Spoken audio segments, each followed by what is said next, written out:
A Walk in the Woods, Garvey's Choice, Make Way for Diamond Daniel, Bronx Masquerade. Do those titles sound familiar to you? Well, guess what? The author of those fabulous titles, Miss Nikki Grimes, is here, y'all. She is going to be my guest on the upcoming episode of Real Reading Talk. So, everybody, please make sure you stay tuned. Hello, everyone, and welcome to another episode of Real Reading Talk. And I am your most gracious host, Miss Sasha. And with Real Reading Talk, I discuss the real systemic issues that are at the very core, the very foundation, as to why there are low levels of literacy in the Black community and the ways in which we can combat these issues together. All right, y'all.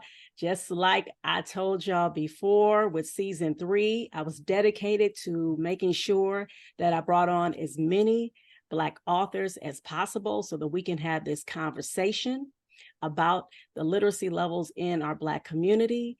And I am just so elated. I'm so excited because, as you all see, I have the phenomenal, dope author who is in the house, y'all. Oh my goodness.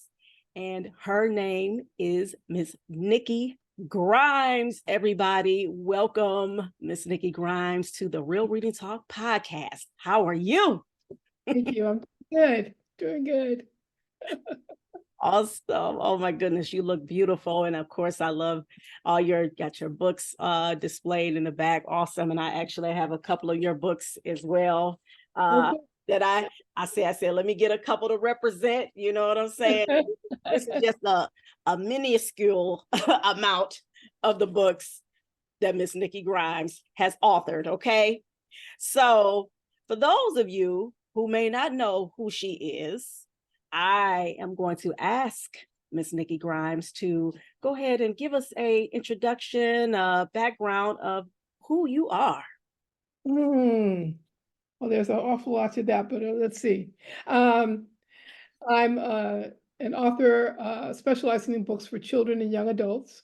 I occasionally write for adults, but I mostly concentrate on young readers. I've been in the business 45 plus years, so I've been at it for a minute. And I actually did not plan on a career in children's literature, but you know what God does when you make plans. Yep. When he finished laughing, and I got the clue. Oh, you mean you want me to write books for kids? Okay. You got the memo. Yeah, but I thought I had just one idea, and I was going to write that one book, and then I was going to go back to writing, the great American novel. And he doubled over in laughter and said, "Okay, we'll see about that." And after the first book, I had an idea for a second, and then I had an idea for a third. And then I looked up one day and 35 years had passed, and I was like, wait a minute, I never wrote my great American novel. And an author friend of mine said to me, yes, you did. You just wrote it for teens. And I'm like, oh, okay. Wow. Oh my goodness. So I, realized it wasn't really a job, it was a calling. Mm. I love that. Oh my goodness. Yes, exactly. Oh wow. So now you jump like way ahead. We need to know where's that foundation at, right? So like, did you grow up in a house where, your parents they were always reading and did you always journal? Like, give us that foundation and in terms of when you Mm. got started. Well, that's kind of a yes and no question because I grew up in and out of foster care. So I was in many homes. Some homes were high literacy, others weren't. My parents, my own parents were readers, both. My father always gave me a book for whatever was gift giving time. He might give me something else too, but always birthdays, Christmas, there was a book, at least one book, usually more than one. And he was a Pan-Africanist, so he made sure to give me books about, the kingdoms of Mali and African princesses and all that kind of stuff. Um, so I got that foundation from him. I had teachers who encouraged me to write. I had others who discouraged me as well. So there were both things going on. But I had this great teacher in high school who would slip books into my book bag without me knowing it. I'd go home and I'd find some book like Buried Treasure, and she would choose books by authors she felt I needed to know. And so that's how I came to know James Baldwin. I had met him, but not known who he was. But I'd never read any of his work until that happened. I came home one day and I had it was another country, and I was like, interesting, and I fell in love with him. Um, so there were some teachers like that who were very formative for me early on. Um, but even when I was in homes that weren't uh, engaged in literature themselves, that's how I got over. Reading and writing were my survival tools as a kid because I was wrestling with all kinds of childhood trauma and a lot of loneliness when you're in foster care. Because one of the first things that happens is they separate families. So my sister and I were living in different places and, didn't have a lot of contact growing up. Um, but I lived in stories. I lived in the library.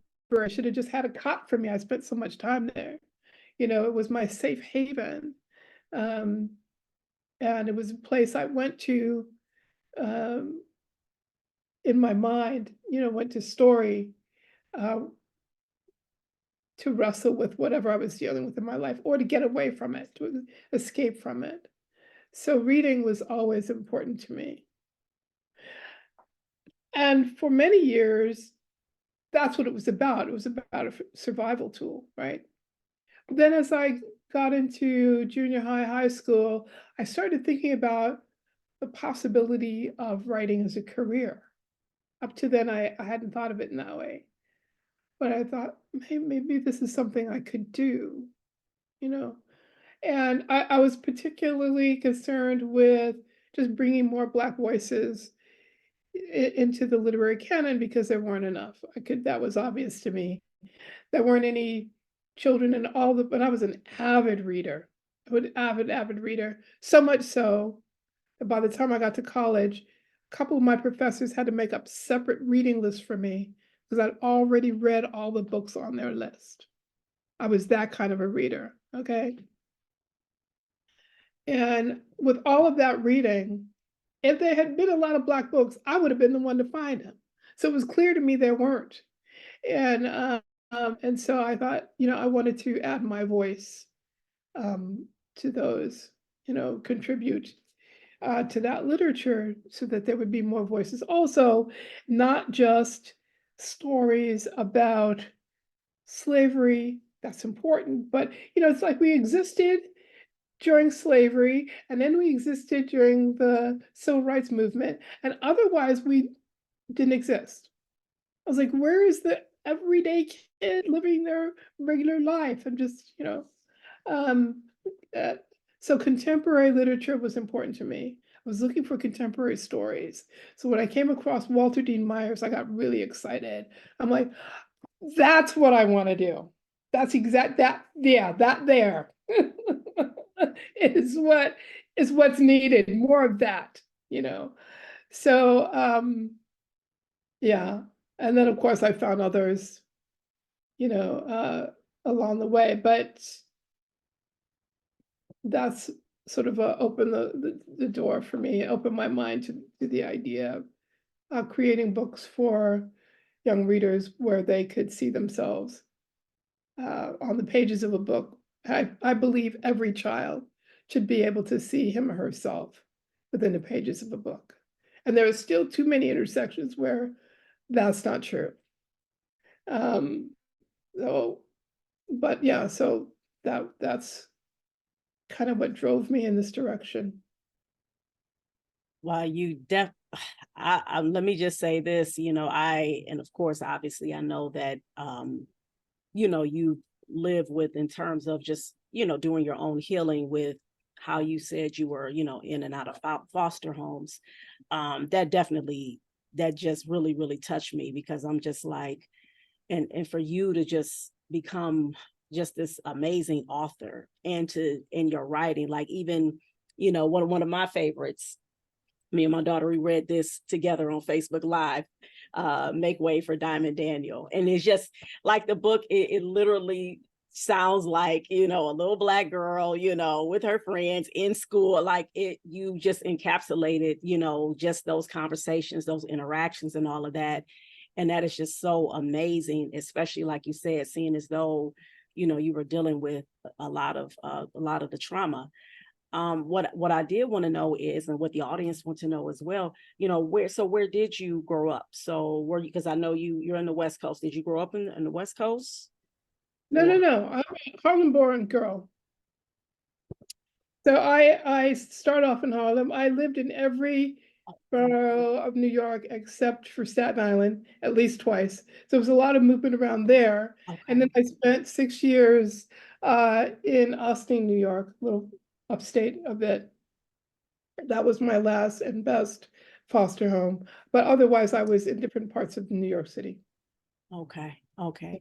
And I know you mentioned, now you said with your biological father, you said that he was a Pan-Africanist? Okay. Okay. So So he was a violinist and composer, okay. uh, which was extraordinary. I didn't realize how extraordinary that was at the time, Hmm. because there were a lot of Black classical players. Um, but he was one, and but he was a great reader. He loved theater. He gave me my cultural education. Took me to my first ballet, to see African, Les Ballets Africains, took me to hear like Paul Robeson and speakers of that ilk, took me to my first uh, art opening, featuring Black artists, one of whom I later worked with years later. So he really gave me my cultural education. And he had friends, who were in theater, just in different areas of the arts. And so hanging out with him, I met different people and got involved with theater and music and whatnot, as a result of his influence, kind of hanging out with him. So although he wasn't in my life a lot, just because, as I said, we were in and out of foster care, he really put his stamp on me in the time that we were together. Uh, and I certainly wouldn't be the artist that I am without him. So yeah. That's amazing. And really, and see, these are the things in which that I talk about, with, either with students, or we have our reading events, and, on the podcast, how important it is for us to know who we are, Mhm. know our culture, know our history, because it gives us that foundation, that grounding. And I love the fact how you brought up too, our history didn't start with slavery. You know what I'm saying? First of all, it's like, I didn't learn about people like Sheikh Anta Diop or Jean Henri Clark until like later on in my life. You know what I'm saying? It was like, again, being raised, how in this Americanized, educational system, it's like, yeah, you're gonna learn about slavery, you're gonna learn about Dr. Martin Luther King, and you know, Harriet Tubman, Slavery, Underground Railroad, and civil rights, and Barack Obama, and we're good. It's like, wow, okay, that's it. I'm like, I could have sworn, we like invented stuff, created stuff, but okay, you know what I'm saying. So I definitely, this right here is great, because our young people especially need to hear this, you know what I'm saying, and be able to understand how important this is. And speaking of, and going into more now in terms of the types of books, I know we're on limited time, so I'm trying to crunch everything in. And first of all, what was your very first book that you The very have first written? book was Growin, Growin apostrophe. And it Okay. was a story about friendship between a Black boy and girl. Okay. Yeah. That Okay. was the very first one. And then that was followed by Something on My Mind, a collection of poetry with art by Tom Feelings, but it was this was the artist whose work I saw with my father. He used to illustrate, do a lot of illustrations for The Liberator, and which my father always had on his coffee table. He was always, looking at copies of that. So I was familiar with his work, but not him until I went to this gallery showing. And then years later, I met him, and he asked me if I would consider doing a book with him, writing poems to go with some of his art, which is what I ended up doing. And the book was called Something on My Mind, and it was the first Coretta Scott's King award winner for art. First ever, yeah, was that book. And it was stayed in print for like 20 years or so. So yeah. Man, oh wow. I I have not heard of that book, but I'm have to look that up because I'm like, wow, man. I know you, like I said, I know you have a plethora of books that you have written. What was the book that really so what was the, most memorable book that you have written? Uh Well, the most memorable book in terms of, well, mhm, certainly the most challenging would be mhm, memoir, Ordinary okay, Hazards. Yeah, yeah. okay. Um, which took me forever to write. I love when people ask how long did the book take. This one took 39 years. I worked on it off and on, and I'd forget about it, and I'd start again when, my agent or someone else would mention, so what happened with that memoir? Oh, yeah, yeah, yeah, I have to get back to that. Wow. So it was the most challenging, but I've always believed that my own story was the single most important story I had to tell. And I needed to tell that because it was a story of darkness and light, story of joy, a story of grace, survival, a lot of things mixed in.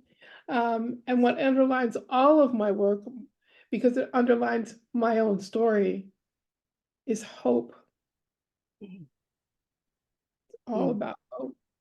Um, if there's not a thread of hope, I'm not interested. Because this is what we need, you know. And so yeah, so that was absolutely the most challenging mhm, um, story of all. In part because this is mostly true of people who've experienced trauma, but it happens in general, I suppose. You lose pieces of your memory, things that are lost, and sometimes they're permanently lost. Other times you can access them if you can figure out how. Sometimes memories can be triggered by something you hear, by music. It mhm, could be a food memory. You just never know what's going to trigger, a memory. Um, and so I had these blank spaces. And so the challenge was trying to figure out how to weave the story together in spite of that. And so what I ended up doing is just letting the reader know when I'd hit one of those places where, some of that was gone, and I would tell them what I would know and then just keep going. mm. Reader is able to, accept that and just keep going.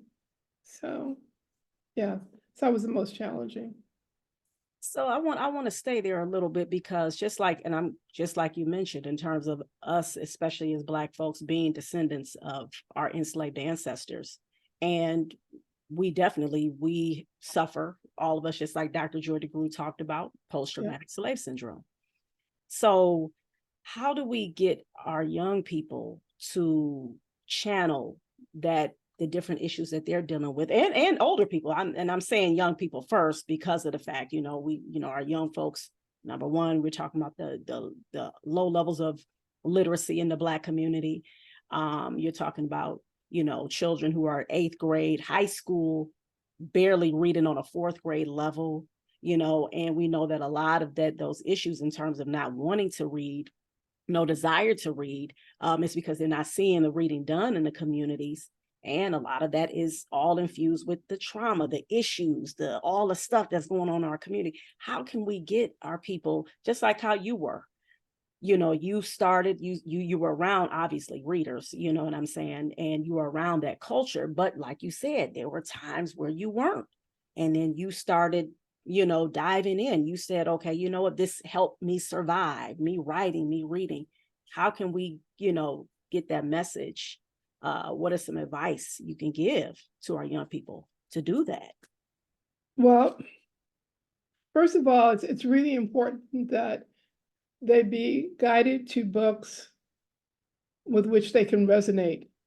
Because whenever anybody tells me, oh, this is a reluctant reader, or this person can't read, I'm like, no, no, no, no, no. You just need to give them a book to which they can relate, and then they will do whatever they need to read that book. And I have seen that proven out again and again and again. And there are many more, we're still not where we need to be, but there are many, many more books for our children, for our teens now than there ever were. And so that, and you might not go into a big box store and find everything that you want. That isn't the place to look anyway, because what they do is they'll order 2 copies of a new book, and then when those sell, they don't restock it, which is why you really need to go to independent booksellers. If you don't know who they are, go online, look for them, Google Black booksellers, find out which ones are in your area. The other thing is to make really much better use of the library as a resource. It is such a powerful resource. Librarians are some of the smartest people on the planet, and they know their stuff, they know their books, they know what's new, what's out, what is available for which kind of audience, which kind of kid. Use that resource. Go to your librarians, tell them, my boy, my daughter is X years old and interested in XYZ. What do you have for them? And they'll be starting pulling out books left and right because they know what's on the shelf. Okay. So just kind of do that kind of work. Once a reader has a book to which he or she can relate, you can't stop them. They get hooked. And then they're coming back to you like, I want another book like this. You have another book like this? Where is it? When you have a reader who's found a book that they love, found an author they love, go online. If you can't do it at home, you don't have access, do it in the library. Go to that person's website, find out what other books they've written, because we all have our websites and we have our books and we have, reviews of the books. You can find out information about what the books, and so you can find out what might appeal to you.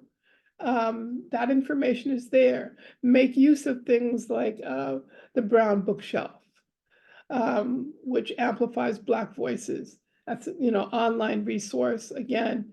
And what We Diverse Books is all about, amplifying voices as well. So these are just a couple of the organizations that have information about the books that are out there, the authors that are out there producing work for young readers at different age levels. Because as I said, once you put a book in their hands that they connect to, they're going to want more.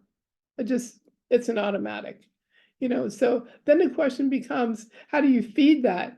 I have bookshelves all over my house, and I feel like they have babies on the shelves overnight because I give away boxes of books all the time to the young people in my life. And they turn right around after I just gave them a box and say, okay, where's the next one? We read those, we're ready for more. And I'm like, what? You're killing me. So I'm cannibalizing my own library collection just to keep these kids fed. Because once they get on it, they're on it. You can't hardly stop them. And once they read it and they hear their own voices on the page, that gives them the idea and the encouragement to put down their own words, to realize, oh, this is something I can do. Let me try that, right? One of the things that happened with Bronx Masquerade which is one of my most popular novels for teens. Um, it's a book written in 18 different voices and predominantly Black and brown and Asian characters. And when teachers bring this into the classroom, there are a few things that happen. First of all, teachers tell me it changes the climate of their classroom. It changes the culture of their classroom.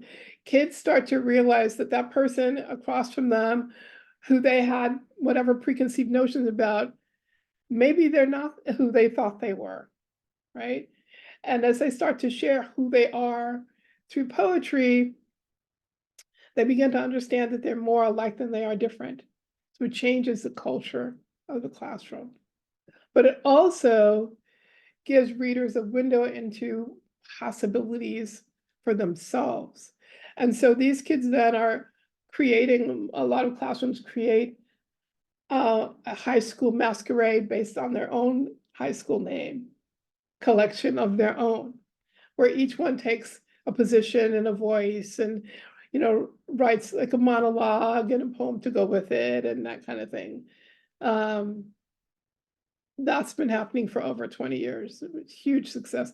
The teachers who do it like every year. There's schools I know that teach this every year. It would be like the whole 8th grade or the whole 9th grade, you know, reading this or the sequel companion book Between the Lines. So the book, like I said, the books are out there. There are the resources to find those books and get those books into the hands of your young readers. And they're going to be off and running. That's great advice. I love it. I'm definitely, it's so funny because a lot of these different things, you know, as I asked all of my guests that same question, and they pretty much give the same answer. It's like, and it just goes to show you though, that I think people have to understand it's not rocket science. I think people, when they start thinking about, okay, well, how do I do this? How do I get my kids into reading? I mean, all of what you said is like, literally, it's just practical stuff. You know, what resonates with you? What do you like? What's your interest? Okay, you know, you like those kinds of books? Okay, you devoured that? Okay, get more of that. You know, so, you know, it's like, so I just, you know, that's why, you know, in me asking that, you know, number one, just showing the people when they're listening, like, hey, look, you guys, you know, we just literally, we just keep to that practical advice, you know, right there, then wash, rinse, repeat, keep on doing it, you know, we're going to be on the money. Exactly. So I'm just a couple more questions. I know you're limited time. So, but I wanted to ask you this. Definitely is something I think that the audience needs to know. Like, what is the process that you go through when you're about to write a book? So what are some advice you would give to somebody who's, you know, they're like, look, I want to write a book. I don't know where to start. What do you do? What would you suggest? I always give 2 pieces of advice in general. And that is to read, and write. Read, because your writing is always going to reflect the quality and quantity of the books that you read. The more that you read and the more diverse your reading is, the better writer you will end up being, because every single genre has something to teach you. Even if you don't plan to write poetry, read it. You don't plan to write science fiction, read it. Every single genre has something to teach you, something you can take away and then use in your own work.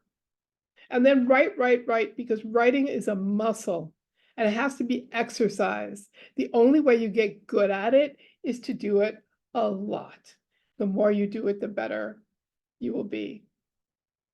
And then in a broader sense, I always suggest, because this was so important to me, there's so many naysayers in your life.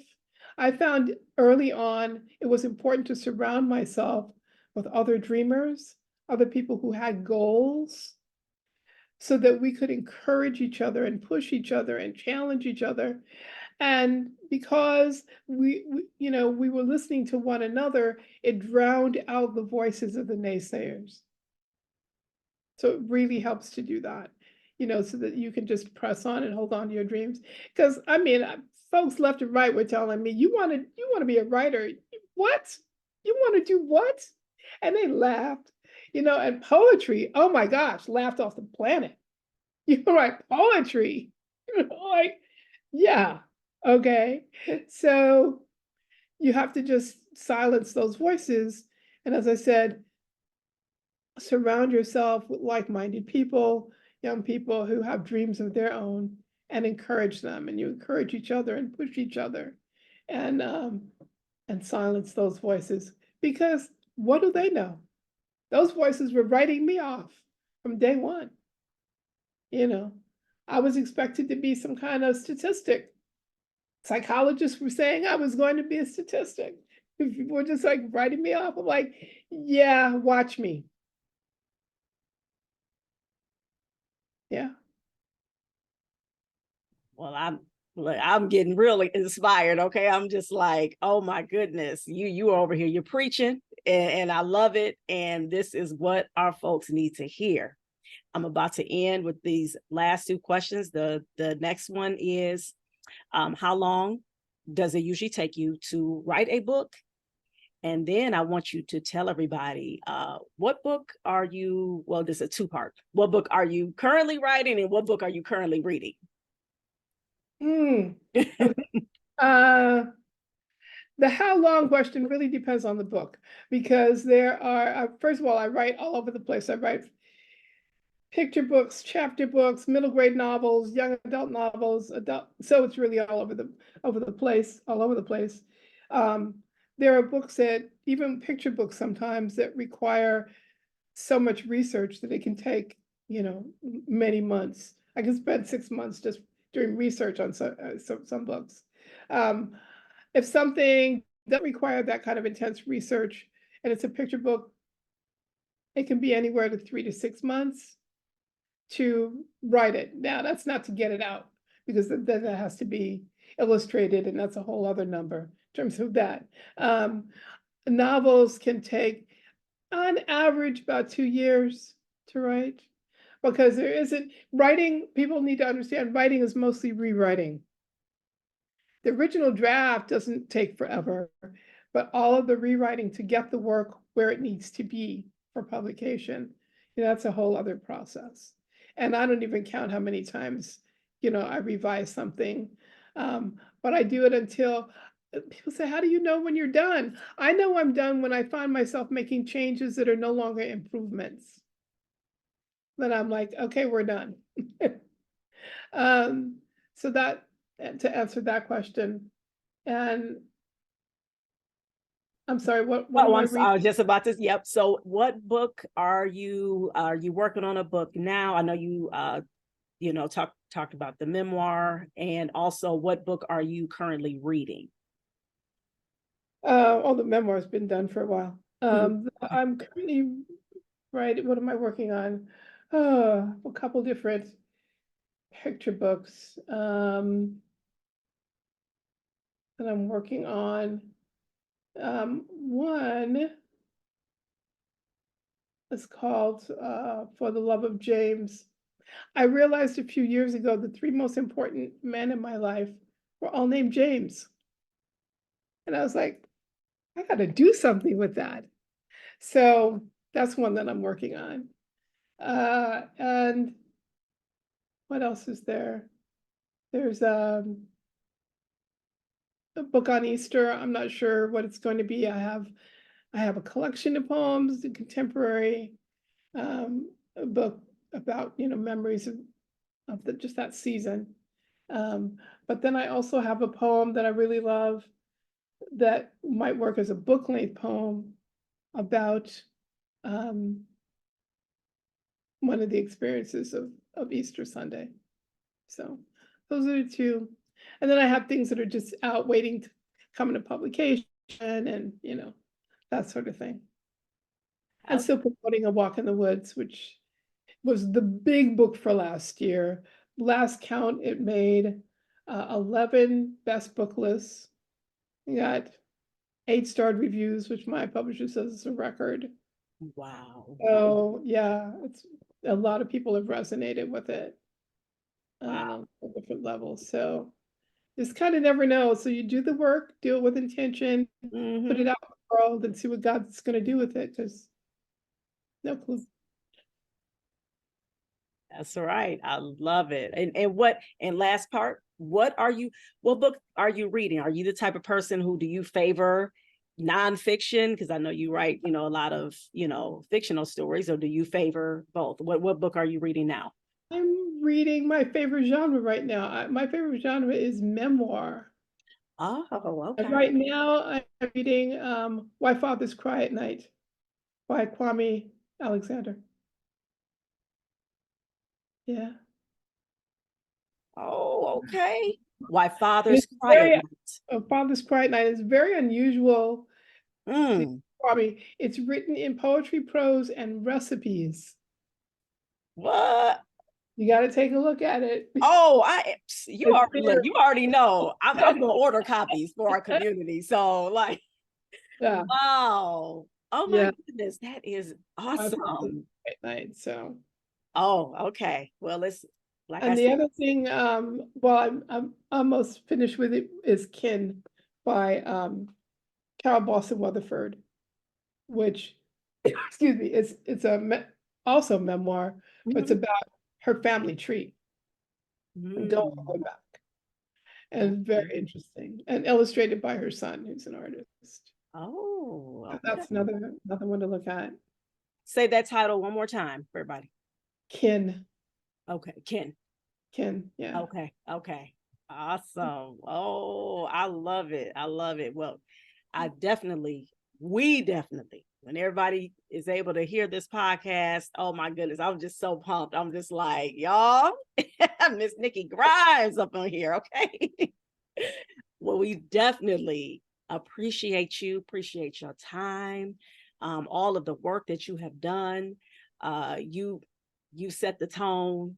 All right, model in our community. This is what our people need to see. More Black authors, and especially Black women authors as well. So we definitely appreciate you. Where can everybody find you and get copies of your book? If you can tell us that. Oh gosh. Again, in your independent booksellers, you can find it online. Bookshop.org, carries a lot of my work. But definitely hit up the Black bookstores for sure. Give them your love and support, because they carry my work. But my work really is everywhere. Mm, It's exactly. Well, everywhere. So, and go to my website to find out what is available. I mean, what books there are. So you can go in to a store with information. You're looking for this book, this title, that kind of thing. So that's it, NikkiGrimes.com. I like to keep it simple. I know that's right. Yes. I said, oh, well, this is real easy. Yeah, NikkiGrimes.com. yeah, yeah. Well, And yeah, and you'll find me on, Twitter. I don't know why they call it X. It's ridiculous. I But know. Anyway. Facebook, all those places, Instagram. But yeah, but definitely go to my website. Start there. Awesome. Awesome. Well, again, I appreciate you immensely. You are just so super dope. And I thank you for gracing your presence here on the Real Reading Talk podcast. Once again, thank you so much. Thank you. And everyone, I want to say thank you all for listening again to another episode of Real Reading Talk. And I am your most gracious host, Miss Seisha. And again, you all were listening to a phenomenal conversation between the wonderful author, Miss Nikki Grimes, and myself.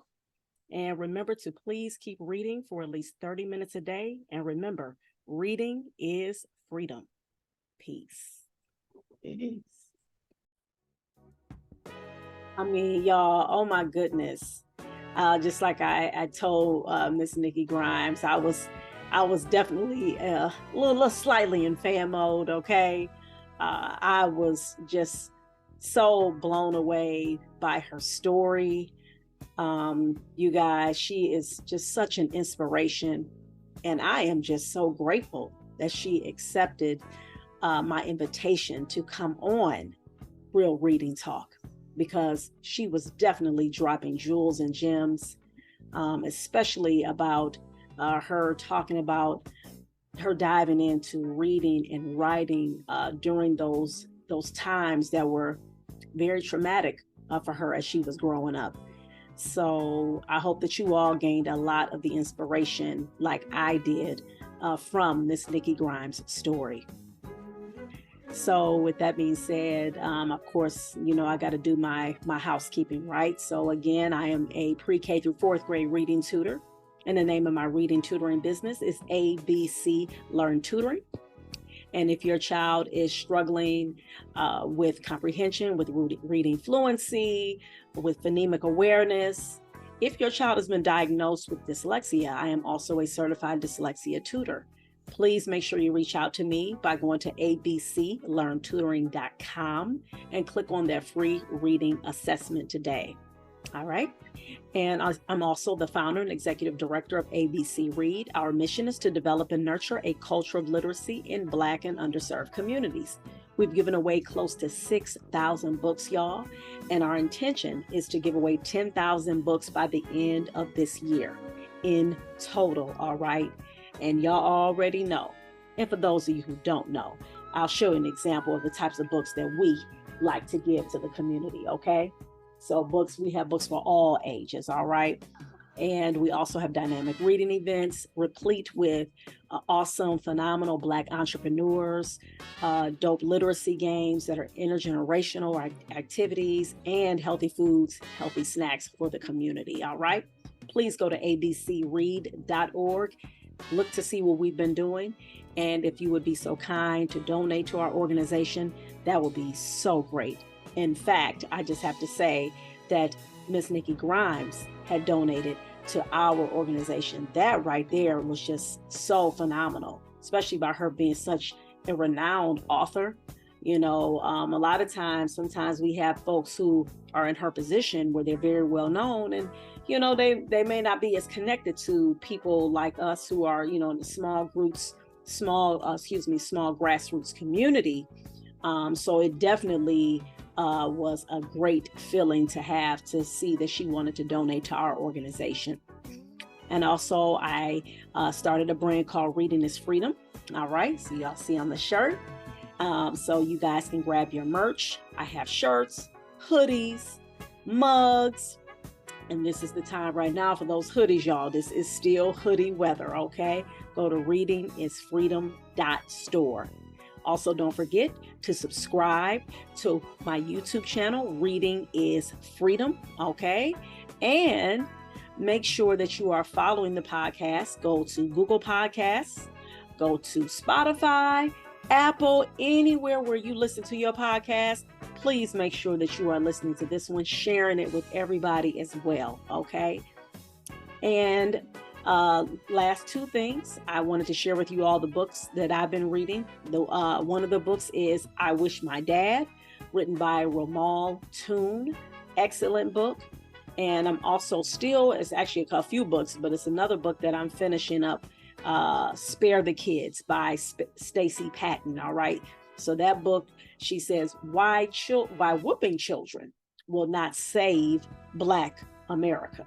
All right. That's a deep one. And I want to leave you all with this quote here. And this quote is this. This is by Malcolm X. You have to learn how to see for yourself, hear for yourself, think for yourself, and then judge for yourself. Malcolm X. So with that being said, you all, I thank you all again for listening to another episode of Real Reading Talk. I am your most gracious host, Miss Sasha. This was season 3, again, episode 21, all right? And you all make sure that you take care. And remember to please keep reading for at least 30 minutes a day. And remember, reading is freedom.